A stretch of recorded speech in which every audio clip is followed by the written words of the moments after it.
अस्सलाम वालेकुम बच्चों, मेरा नाम खुर्रम शहजाद सियाल है और city college Jinnah campus Maryam campus से मेरा ताल्लुक़ है। तो डियर स्टूडेंट्स, सिटी कॉलेज का प्लेटफॉर्म से आप देख रहे हैं मैथमेटिक्स का लेक्चर। और मैथमेटिक्स के हवाले से बच्चों आप लोगों को मालूम है कि चैप्टर नंबर 2 का आगाज़ किया हुआ है। लास्ट लेक्चर में हमारी 2.1 एक्सरसाइज कंप्लीट हो गई थी। यहाँ से इस लेक्चर में ऑनवर्ड हमने एक्सरसाइज 2.2 जो है उसका आगाज़ करना है। बच्चों 2.2 का आगाज़ करने से पहले मैं आपको थोड़ा सा फ्लैशबैक दूंगा 9th-10th के हवाले से। तो डियर स्टूडेंट्स, 9th-10th के अंदर आप लोगों ने सेट पढ़े थे, बल्कि 6th स्टैंडर्ड से आपने शुरू किए हुए हैं सेट को पढ़ना। और वहाँ पे आपने यूनियन, इंटरसेक्शन और इसके बाद difference of two sets, complement of two sets, ये आपने सारी बातें जो हैं वो डिस्कस की हुई हैं। तो आज इस लेक्चर के अंदर बच्चों हमने यही पॉइंट डिस्कस करना है कि सेट्स का यूनियन क्या होता है, सेट्स का इंटरसेक्शन क्या होता है। तो कॉमन सी बात है, कोई मुश्किल काम नहीं है इसमें। तो डियर स्टूडेंट्स, आप लोगों को ये बात मालूम होनी चाहिए कि स्मार्ट सिलेबस के अकॉर्डिंग हम चल रहे हैं और स्मार्ट सिलेबस के अकॉर्डिंगली अगर हम क्वेश्चंस की बात करें तो क्वेश्चन आपके इस चैप्टर के अंदर इतने ज़्यादा नहीं है। बहरहाल कंसेप्ट जो है वो डेफिनेशन के ऊपर बेस कर रहा है और इस चैप्टर के अंदर डेफिनेशंस जो हैं वो बहुत ज़्यादा शामिल हैं और डेफिनेशंस आपको इस चैप्टर के हवाले से आनी भी चाहिए और पेपर में भी आती होती हैं इसकी डेफिनेशंस। तो डेफिनेशंस का ताल्लुक स्मार्ट सिलेबस से नहीं है, मतलब डेफिनेशन अगर आए तो फिर कंसेप्ट क्लियर होते हैं। तो इसलिए आप लोगों ने ये नहीं बात सोचनी कि डेफिनेशन तो स्मार्ट सिलेबस में शामिल नहीं है तो फिर हम डेफिनेशन क्यों पढ़ रहे हैं। तो डियर स्टूडेंट्स, आपको डेफिनेशन जो है वो डेफिनेटली पढ़नी होगी। तो यहाँ पे बच्चों हमारे पास सबसे पहले जो सेट्स होते हैं उनके दरमियान परफॉर्म होता है ऑपरेशन। अब ऑपरेशन कौन सा होता है बच्चों? सेट्स को जमा तो नहीं कर सकते, ऐड नहीं कर सकते सेट को, और इसी तरह से सेट के दरमियान सब्ट्रैक्शन भी नहीं होती, सेट्स के दरमियान मल्टीप्लिकेशन भी नहीं होती, डिवीजन भी नहीं होती। तो सेट के अपने जो हैं वो ऑपरेशंस होते हैं। अब अगर हमने सेट्स को फॉर एग्ज़ाम्पल इकट्ठा करना हो, ऐड करना हो, तो ऐड करने के लिए सेट के अंदर जो वर्ड इस्तेमाल होता है वो है यूनियन। बच्चों आप लोगों ने पेज नंबर 36 अपनी बुक का ओपन कर लेना है। मैंने ये पेज नंबर 36 यहाँ पर लगाया हुआ है और पेज नंबर 36 के ऊपर ये पहली डेफिनेशन लिखी हुई है हमारे पास, यूनियन ऑफ टू सेट्स। तो बच्चों यहाँ पर एक मैथमेटिकल टर्म लिखी हुई है यूनियन ऑफ टू सेट्स की, तो इसको भी हम समझते हैं और उससे पहले जो डेफिनेशन लिखी हुई है वो भी समझते हैं। तो देखिए बहुत सिंपल है, The union of two sets A and B denoted by A union B। तो A और B का जो यूनियन है वो डिनोट होता है किससे? A यूनियन B से। यानी आप A करके U बीच में डालते हैं और B लगा देते हैं तो आपको पता है कि ये बच्चों इस तरह का सिंबल है A यूनियन B। अच्छा, अब यहाँ से is the set of all elements, यानी ये जो A यूनियन B है ये सेट है उन तमाम एलिमेंट्स का विच बिलोंग्स टू ए और बी, जिनका ताल्लुक ए के साथ है या बी के साथ है। तो यानी कहने का मकसद ये है बच्चों, हम लोगों ने पढ़ा हुआ है कि यूनियन के अंदर अगर कोई एलिमेंट ए में है और बी में नहीं है तो यूनियन के अंदर फिर भी आ जाएगा। इस तरह से किसी एलिमेंट का ताल्लुक बी से है, ए से नहीं है, तो यूनियन में फिर भी आ जाएगा। और अगर कोई ऐसा एलिमेंट है जो ए में भी मौजूद है और बी में भी मौजूद है तो हमें उस एलिमेंट को 2 बार लिखना नहीं पड़ेगा और उसको हम 2 बार लिखेंगे भी नहीं। अगर हमने उसको 2 बार लिख लिया तो इसका मतलब है कि हमारा वो जो आंसर है वो गलत हो जाएगा, क्योंकि सेट के अंदर एलिमेंट क्या हो जाएगा? रिपीट हो जाएगा, और सेट के अंदर एलिमेंट रिपीट नहीं हुआ करते। तो बच्चों अब यहाँ पे जो डेफिनेशन है, मैथमेटिकल डेफिनेशन, अब उसमें क्या लिखेगा? उसमें लिखेगा जी हमारे पास x सच दैट, अब सच दैट के बाद आगे लिखा हुआ है कि x बिलोंग्स टू a और x बिलोंग्स टू b। तो मतलब ये है कि यहाँ पे x का ताल्लुक a से है या x का ताल्लुक b से है, बार कैफ a यूनियन b के अंदर मौजूद होगा। तो मैथमेटिकली सिर्फ आपने इसको इतना सा पॉइंट लिखना है। अब मिसाल के तौर पे हम इसकी एक एग्जांपल लेते हैं बच्चों। एग्जांपल के हवाले से मैं 2 सेट ले लेता हूँ। एक सेट है जी ए के अंदर एलिमेंट्स हैं जी 1, 2 एंड 3। इसी तरीके से एक सेट हम ले लेते हैं जी बी के अंदर बच्चों हमारे पास एलिमेंट्स हैं जी 3, 4 एंड 5। तो डियर स्टूडेंट्स, अब यहाँ पे हमने करना क्या है? देखिए अब मैंने इसका बनाना है जी सोल्यूशन। मैं लिखता हूँ जी A union B, this is equal to, अब 1 जो है वो A में है लेकिन बी में नहीं है। तो डेफिनेशन के रूप से कि x चाहे a में हो चाहे b में हो, हमारे पास आंसर में शामिल होगा। तो 1 a में है b में नहीं है, तो आंसर में फिर भी होगा 1। इसी तरीके से 2 a में है लेकिन b में नहीं है, तो आंसर में फिर भी शामिल होगा। तो लिहाजा यहाँ पे हमारे पास इसका आंसर जो है 2 भी होगा। अच्छा, इसके बाद अब बच्चों 3 जो है वो a में भी है और 3 जो है वो b में भी है। तो आपने a यूनियन b में लिखना है, लेकिन एक दफ़ा लिखना है। और इसी तरीके से फिर 4 की बारी आ गई। 4 जो है वो B में है लेकिन A में नहीं है, तो बाहर कैफ यूनियन में आएगा। तो हम यहाँ पर लिखेंगे कि 4 जो है इसका आंसर होगा। इसी तरीके से 5 B में है लेकिन A में नहीं है, तो इसका मतलब है 5 जो है इसके आंसर में शामिल होगा। तो बच्चों ये है मेरे पास A यूनियन B। मेरा ख्याल है कि अब इसके अंदर कोई ऐसी बात नहीं रही होगी जो आपको समझ ना आई हो, मतलब छोटी क्लासेस में पढ़ा हुआ है, ज़रा मज़ीद रिकॉल भी हो गया होगा कि अब हमने क्या पढ़ना है डेफिनेशन में कि A union B is the set of those elements which belongs to A और belongs to B is called union of two sets. अच्छा, इसके बाद अगला जो पॉइंट है इसी पेज के ऊपर लिखा हुआ, यहाँ पे बच्चों हमारे पास लिखा हुआ है इंटरसेक्शन ऑफ टू सेट्स। अब ये इंटरसेक्शन ऑफ टू सेट्स के हवाले से अगर बच्चों मैं पॉइंट को डिस्कस करूं तो इंटरसेक्शन ऑफ टू सेट्स क्या होंगी। देखो, उसको जाहिर किया जाएगा A इंटरसेक्शन B के साथ। अब A इंटरसेक्शन B क्या होगा, X such that X belongs to A and X belongs to B। तो बच्चों थोड़ा सा फ़र्क देखिएगा, बहुत मामूली सा डिफरेंस है कि यहाँ पे ये जो मैंने यहाँ पे एंड लगाया है और यहाँ पे जो इस्तेमाल किया है वो और इस्तेमाल की है। यूनियन के अंदर और है और इंटरसेक्शन के अंदर एंड है। और का मतलब होता है बच्चों इसमें 3 बातें शामिल हो जाती हैं। और के अंदर कितनी बातें शामिल हैं, 3 बातें। यानी एलिमेंट A में हो तब भी आंसर में आएगा, B में हो तब भी आंसर में आएगा, A और B दोनों में हो तब भी आंसर में आएगा। तो 3 बातें शामिल हो गई ना और के अंदर।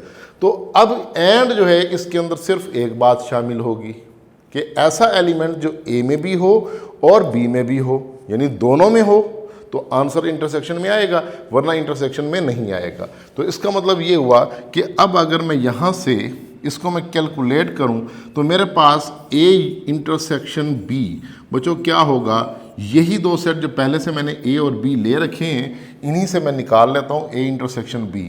अब जाहिरी बात है 1 जो है वो A में है लेकिन B में नहीं है, तो आंसर में नहीं आएगा। 2 A में है B में नहीं है, तो आंसर में नहीं आएगा। सिर्फ आंसर में क्या आएगा, 3, क्योंकि 3 जो है बच्चों A में भी है और B में भी है, तो यहाँ पे 3 शामिल हो गया। अब इसी तरीके से 4 जो है वो B में है लेकिन A में नहीं है, 5 B में है लेकिन A में नहीं है। तो इसका मतलब है यहाँ पे जो है ये बात ख़त्म हो जाएगी। तो A इंटरसेक्शन B के अंदर सिर्फ हमारे पास 3 आ जाएगा। तो याद रख लें, इंटरसेक्शन में कॉमन एलिमेंट्स लिए जाते हैं और यूनियन में तमाम एलिमेंट्स को दोनों सेट्स के इकट्ठे कर दिया जाता है। तो मेरा ख्याल है कि इससे आसान लफ्ज़ और नहीं हो सकते कि जिसमें बात समझाई जाए और आपको इंशाल्लाह बात समझ में भी आ गई होगी। माशाल्लाह बहुत समझदार बच्चे हैं जी आप लोग। तो बच्चों इसके बाद हमारे पास अगला पॉइंट इसी पेज के लास्ट में लिखा हुआ है, बिल्कुल लास्ट लाइन में यहाँ पे एक पॉइंट लिखा हुआ है, डिसजॉइंट सेट्स। अब डिसजॉइंट सेट्स क्या होते हैं बच्चों, डिसजॉइंट सेट्स वो होते हैं जिनमें इंटरसेक्शन जो है वो एम्प्टी सेट आ जाए। यानी लेट सपोज कि मैं यहाँ पर मेंशन कर देता हूँ कि मेरे पास A इंटरसेक्शन B जो है वो बच्चों क्या है, एक एम्प्टी सेट है। यानी A इंटरसेक्शन B के अंदर कोई कॉमन एलिमेंट है ही नहीं। तो जब कोई कॉमन एलिमेंट नहीं है तब हम कहेंगे कि A and B are disjoint sets. Let suppose कि A मेरे पास एक सेट है, इसके अंदर 1 और 2 लिखा हुआ है। इसी तरीके से B मेरे पास एक दूसरा सेट है बच्चों, इसके अंदर 3 और 4 लिखा हुआ है। तो इसका मतलब है कि यहाँ पे A और B के अंदर कोई एलिमेंट कॉमन नहीं है। A का रास्ता अलग है, B का रास्ता अलग है, A की मंजिल और है, B की मंजिल और है। जैसे मतलब मिसाल के तौर पे आप कोई 2 लोग चलते हैं, एक हमारे कैंपस से, हमारा कैंपस जो है वो 9 नंबर के पास ऑफिसर्स कॉलोनी की जो शंग्रीला कुजीन बेकर्स है उसकी बैक साइड पे वाक़ है। तो डियर स्टूडेंट्स, आपको पता है कि यहाँ पे हमारे कैंपस से अगर बाहर निकलें तो अगर मैं अपने कैंपस के हवाले से देखूँ तो लेफ्ट साइड पर चला जाऊँ तो 9 नंबर चौक आ जाता है, राइट साइड पर चले जाऊँ तो 6 नंबर चौक आ जाता है। तो इसका मतलब है 2 लोग निकलें, एक आदमी जो है वो 9 नंबर की तरफ मूव कर जाए, एक 6 नंबर की तरफ मूव कर जाए, तो दोनों का जो मंजिल है, टारगेट है, दोनों का जो वे है वो डिफरेंट है, तो इसको हम कहेंगे डिसजॉइंट। तो यहाँ पर 2 सेट्स जिनके अंदर कोई कॉमन चीज़ ना हो, कोई कॉमन पॉइंट ना हो माँ सिवाय कॉलेज के कॉमन होने के, तो उसको बच्चों हम क्या कहेंगे, डिसजॉइंट कहेंगे। तो ये बात मेरा ख्याल है कि क्लियर हो गई होगी, आपको यूनियन समझ आ गया, इंटरसेक्शन समझ आ गया, और 2 सेट्स का जो डिसजॉइंट होना है वो भी क्लियर हो गया। बच्चों नेक्स्ट पेज जो है हमारा पेज नंबर 36, वो अब आप अपने सामने ले आएंगे। मैं अब पेज नंबर 36 पे मूव करने लगा हूँ।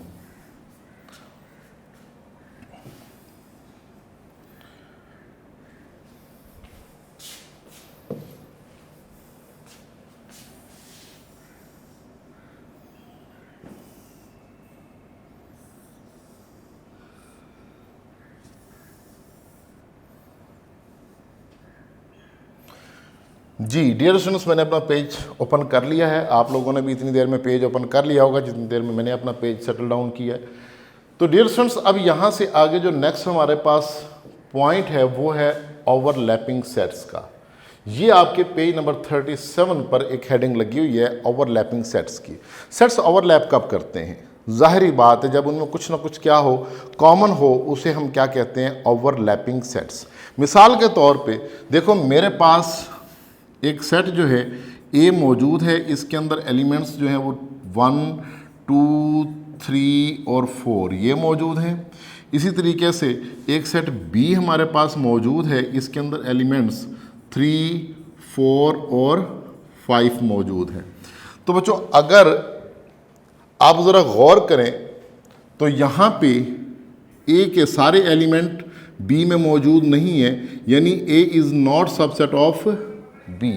ए जो बी का सबसेट नहीं है क्योंकि ए के सारे एलिमेंट्स बी में मौजूद नहीं है। इसी तरीके से बी के सारे एलिमेंट बच्चों ए के अंदर मौजूद नहीं है तो बी ए का भी सबसेट नहीं होगा। लेकिन अगर मैं इन दोनों का इंटरसेक्शन ले लूँ, ए इंटरसेक्शन बी करूँ, तो बच्चों मेरे पास आंसर क्या आता है इंटरसेक्शन के अंदर, 3 आएगा और 4 आएगा। शाबाश। तो अब इसका मतलब है this is not equal to empty set और नल सेट। तो यानी यहाँ पे ए इंटरसेक्शन बी जो है वो नल सेट तो नहीं आया, तो लिहाजा हम यहाँ पर कहेंगे कि ए और बी जो है बच्चों क्या कर रहे हैं, ओवरलैप कर रहे हैं, और 3 और 4 जो है इनकी ओवरलैपिंग पोजीशन है। ठीक है, यानी ऐसे सेट्स जिनमें कम से कम एक एलिमेंट कॉमन हो जाए उन सेट्स को हम ओवरलैपिंग सेट्स कहा करते हैं। तो बच्चों यहाँ पर भी यही लिखा हुआ है, इसकी जो डेफिनेशन है हमारे पेज पर लिखी हुई, कहता है if the intersection of 2 set is non empty but neither is a subset of the other, यानी कोई भी दूसरे का सबसेट ना हो।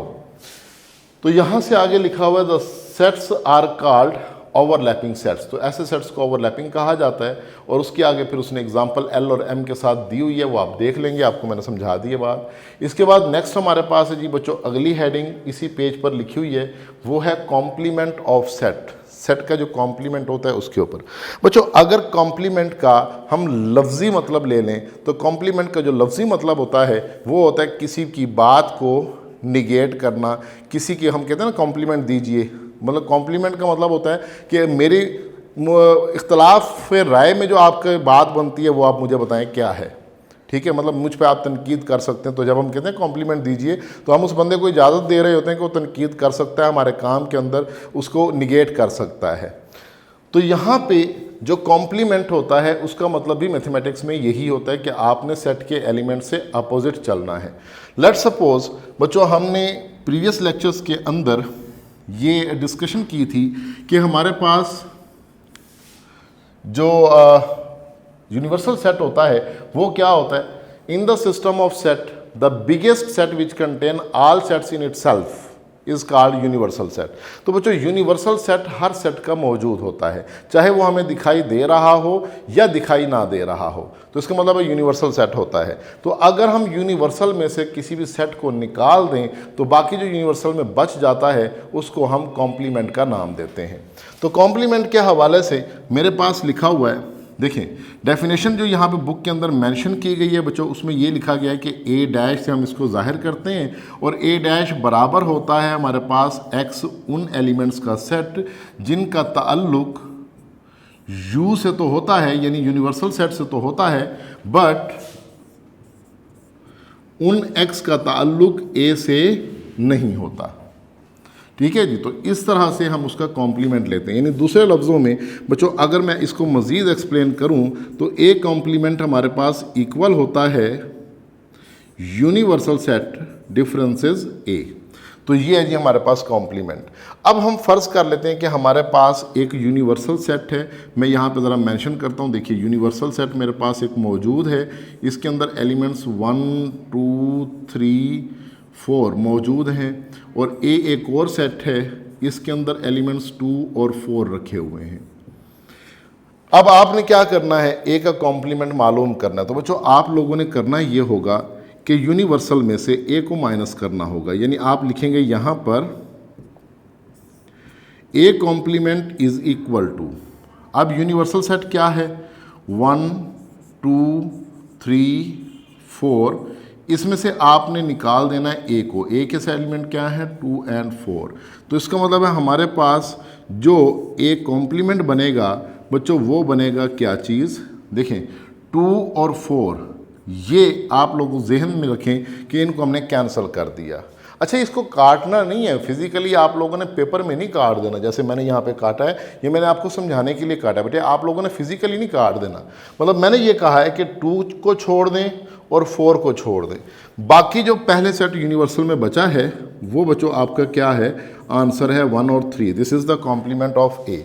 अब आप ज़रा नोट करें बच्चों, ए कॉम्प्लीमेंट को और ए को आपस में ज़रा कोरिलेट तो करें। ज़रा देखें यहाँ पे कि जो एलिमेंट ए में है वो ए के कॉम्प्लीमेंट में नहीं है और जो ए के कॉम्प्लीमेंट में है वो ए में नहीं है। तो यानी ये दोनों सेट एक दूसरे को क्या कर रहे हैं, बेसिकली निगेट कर रहे हैं। इसकी मुखालफत जो है वो ए कॉम्प्लीमेंट कर रहा है और ए कॉम्प्लीमेंट की जो मुखालफत है वो क्या कर रहा है, ए कर रहा है। तो मेरा ख्याल है कि अब आपको बात समझ में आ गई होगी कि किसी भी सेट का अगर हमने कॉम्प्लीमेंट लेना हो तो यूनिवर्सल सेट जो होता है, जो सबसे बड़ा सेट होता है, उसमें से उस सेट को निकाल दिया जाता है, उसको एक्सक्लूड कर दिया जाता है, उसको काउंट नहीं किया जाता। तो उन एलिमेंट्स को छोड़ देने के बाद जो यूनिवर्सल में बच जाता है वो सेट का क्या होता है, कॉम्प्लीमेंट होता है। तो समटाइम्स बच्चों हमें ऐसा भी करना पड़ता है कि हमें ए यूनियन बी का कॉम्प्लीमेंट लेना होता है। तो ए यूनियन बी का अगर कॉम्प्लीमेंट लेना है तो वो किस तरह से होगा, डेफिनेटली आपने यूनिवर्सल में से ए यूनियन बी का जो आंसर होगा उसको निकाल देना है। तो ये आपका ए यूनियन बी का कॉम्प्लीमेंट आ जाएगा। सेम वे में अगर ए इंटरसेक्शन बी का कॉम्प्लीमेंट लेना हो तो यूनिवर्सल में से ए इंटरसेक्शन बी को निकाल देंगे। तो मेरा ख्याल है कि कॉम्प्लीमेंट को मैंने बड़ी डिटेल दे दी, बहुत एक्सप्लेनेशन के साथ मैंने कॉम्प्लीमेंट को क्लियर कर दिया। इसके बाद बच्चों एक चीज़ और जिसको मैं डिस्कस करना चाहूँगा वो है यहाँ पे डिफरेंस ऑफ 2 सेट्स। तो बच्चों 2 सेट्स का जो डिफरेंस है वो किस तरह से होगा,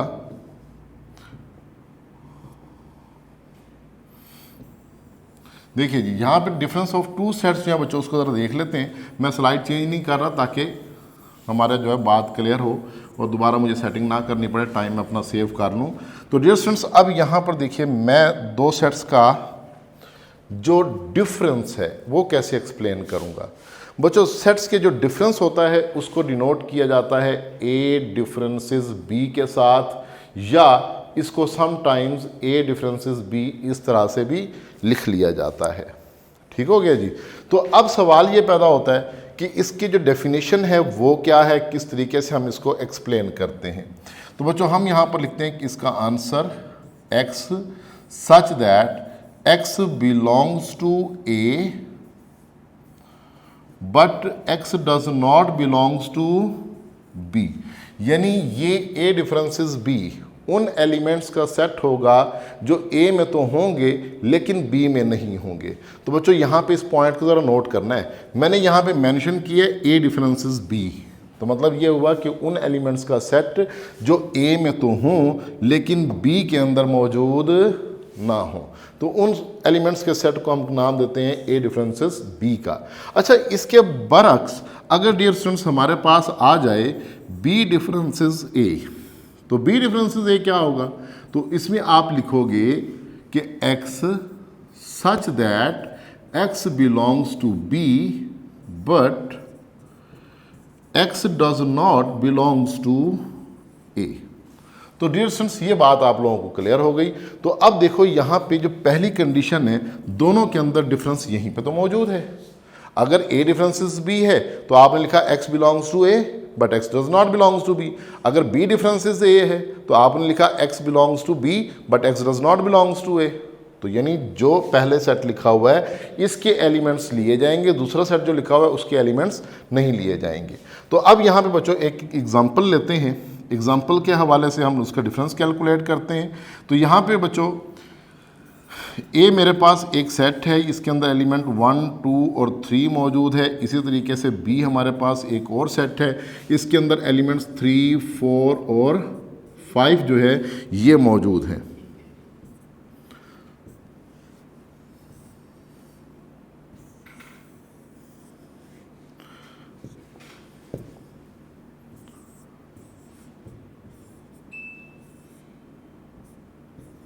लो बच्चों 3, 4 और 5। अच्छा अब मुझे अगर कैलकुलेट करना है, लेट सपोज ए डिफरेंसेस बी, तो क्या होगा 1, 2, 3, ये डिफरेंस का साइन यूज करेंगे, 3, 4 और 5। तो डियर स्टूडेंट्स अब यहाँ पे ए डिफरेंसेस बी का जो आंसर है मेरा ख्याल है कि अब आपको क्लियर होगा। यानी वो एलिमेंट्स जो ए में तो हों लेकिन बी में ना हो, यानी 1 ए में है लेकिन बी में नहीं है तो इसलिए आंसर में आएगा। इसी तरह से 2 ए में है लेकिन बी में नहीं है तो आंसर में आएगा। 3 ए में भी है और बी में भी है तो बच्चों इसको छोड़ दिया जाएगा। तो यानी अब ये हमारे पास क्या होगा, ए डिफरेंसेस बी होगा। अब इसी तरीके से अगर मैं लेट सपोज के बी डिफरेंसेस ए कैलकुलेट कर लूँ तो बी डिफरेंसेस ए क्या होगा, यानी बी पहले लिखा जाएगा ए बाद में लिखा जाएगा। तो इसका मतलब 3 को छोड़ देंगे, बाकी जो आंसर आ जाएगा वो 4 और 5 आ जाएगा। तो बच्चों यहाँ पे ये बातें आप लोगों ने सीख ली, यहाँ पे आप लोगों ने समझ लिया इन पॉइंट्स को। तो ये 2-3 बातें मैं और लिखने जा रहा हूँ, ज़रा इंपॉर्टेंट पॉइंट्स हैं, इनको नोट कीजिएगा कि ए यूनियन बी और बी यूनियन ए हमेशा बराबर होते हैं। ए इंटरसेक्शन बी और बी इंटरसेक्शन ए हमेशा बराबर होते हैं, लेकिन ए डिफरेंसेस बी और बी डिफरेंसेस ए ये हमेशा बराबर नहीं होते। तो इन जनरल ये बराबर नहीं होते, पर्टिकुलर केसेस में बराबर हो सकते हैं। तो इस बात को आपने याद रखना है। ये बच्चों इंपॉर्टेंट पॉइंट्स हैं, ये आपके लिए ज़रूरी है याद करना। इसके बाद बच्चों आपका टॉपिक है वेन डायग्राम। तो वेन डायग्राम आपके सिलेबस में शामिल तो है स्मार्ट सिलेबस में, लेकिन ये थोड़ा सा टॉपिक टेक्निकल है। तो ये मैं टीचर्स से रिक्वेस्ट करूंगा कि मतलब वो आपको क्लास के अंदर जब आप फिजिकली मौजूद होंगे तो वेन डायग्राम का टॉपिक फिजिकली आपको क्लास के अंदर समझाया जाएगा, क्योंकि अगर मैं यहाँ ऑनलाइन समझाने की कोशिश करूँगा तो मे बी कि आपको समझ ना आए, तो इसलिए ये क्लास के अंदर फिजिकली डिस्कस किया जाएगा। इसके बाद बच्चों एक्सरसाइज का एक क्वेश्चन है, वो क्वेश्चन देखते हैं जो आपके स्मार्ट सिलेबस में शामिल है, और उसके बाद फिर जो है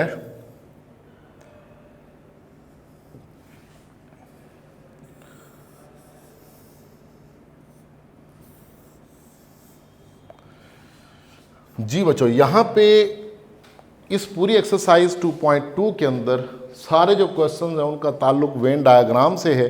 तो 2.1 के भी कुछ क्वेश्चंस थे जो वेन डायग्राम के अंदर शामिल हैं, तो वो आपको टीचर क्लास में मार्क करवा देंगे। यहाँ पे बच्चों आप लोगों को मैं बताता चलूँ कि ये क्वेश्चन नंबर 4 जो है एक्सरसाइज 2.4 का, ये आप लोगों ने सॉल्व करना है, और ये मैं चाहूँगा कि आप लोग खुद सॉल्व कीजिए। बहुत ईजी है, बहुत ही ईजी है। यूनिवर्सल सेट दिया हुआ है, ए सेट, बी सेट और उसके बाद सी सेट दिया हुआ है। तो आपके पास स्मार्ट सिलेबस में क्वेश्चन नंबर 4 का सेकेंड पार्ट, थर्ड पार्ट, 6 और 7 पार्ट, ये 4 जुज आपके स्मार्ट सिलेबस में शामिल है। तो जो सेकंड पार्ट है उसमें आपने बी का कॉम्प्लीमेंट लेना है। तो डेफिनेटली अब आपको पता लग गया है कि बी को यूनिवर्सल में से माइनस करेंगे, निकालेंगे तो आपको बी का कॉम्प्लीमेंट हासिल होगा।